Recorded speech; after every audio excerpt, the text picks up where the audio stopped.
Hi, this is Rose from the Brave It's a Nursery.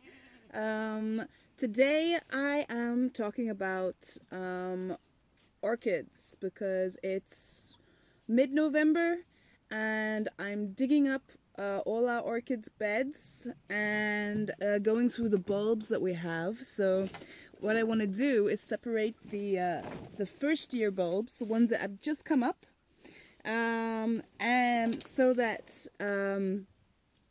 I can replant them, get them in the right kind of soil, and give them the kind of nutrients and good beginning that they need, because I'm going to be, as I sell the orchid bulbs, I'm going to be lifting them up. So I don't want to disturb them once they're really getting going and sending their roots out. So today, what I'm trying to show you is the Ophrys sphegodes. So this bulb, this ground orchid, is an extremely beautiful orchid that sends up a tiny flower, and which resembles a spider. I'm just gonna add a little picture of the flower. This one's actually called the early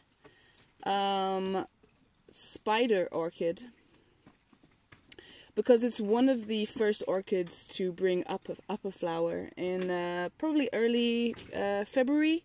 Anyway, right in this area anyway. So here, what I've done is I've separated them into their age groups. So here we have first year bulbs. These are the ones that have come up this year. They've sent up their leaf for the first time this year. So I'm going to call those first year bulbs. What is that? Is there a frog in here? Good. I love frogs. So, first year, second year. Here is third year and fourth year. They're a bit mixed up still. Fifth year and sixth year bulbs. So now what I want to show you is the substrate that I grow it in. So these ones have been growing in the substrate since last year. And it's a sandy substrate that they like to grow in. They don't like to grow in very compact soils. Something that's very, very drainable and not necessarily too acidic either. So here we have a mixture of peat moss and sandy soil. Also I've mixed in the soil from last year, so that I'm definitely going to be getting the any kind of symbiotic relationship that they will have with different myceliums and different bacteria and different microorganisms. Now, it's not really understood, and there is a lot of research going on, but there's no like 100% proof and all that. But orchids do grow better in vicinity to older bulbs, like the mother bulb. Basically, they grow better. They have a better,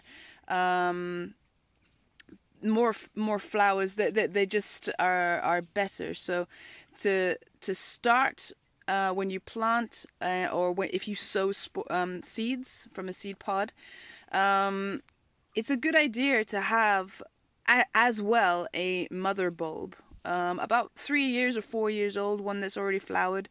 This actually in vicinity, so in that area, and for some reason it helps they're in, as far as I'm concerned, they're kind of in communication, and they are helping each other and supporting each other. Also, the microorganisms and the mycelium and bacteria and other things that they might have a symbiotic relationship with will be coming from that bulb as well, if you can't get the substrate that you need with the microorganisms in it. What I do is I dig up the bulbs and separate them into their different age groups, then I mix in the soil from last year. Not only because there's probably lots of seeds in there that will actually grow as well. That's why I always get 1 year bulbs coming up all over the place, because a little bit of a breeze and they just get blown around. So at this time of year, I'm like finding them in different places and different beds and stuff. Yeah, so that's what I do. I mix in the substrate, mix in the new substrate, mix in the old substrate, and separate them into their age groups and plant them in rows. I allow a good 20%. I keep a good 20%. I don't never sell them all, and I allow them to self-seed. And then to work the soil, to get completely situated. And I probably won't dig them up again until next year, or move them, or do anything. Yeah. The other important thing that I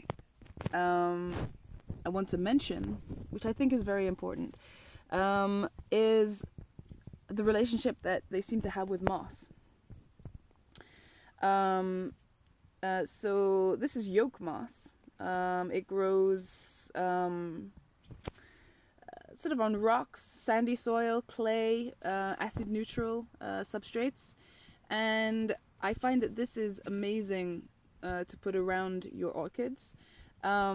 It's very loose moss. It's not compact, so any like seeds from the orchids can just go onto this moss, and then with the rain, with whatever, will just get pushed down to the bottom, and then they'll easily be able to come up through this moss.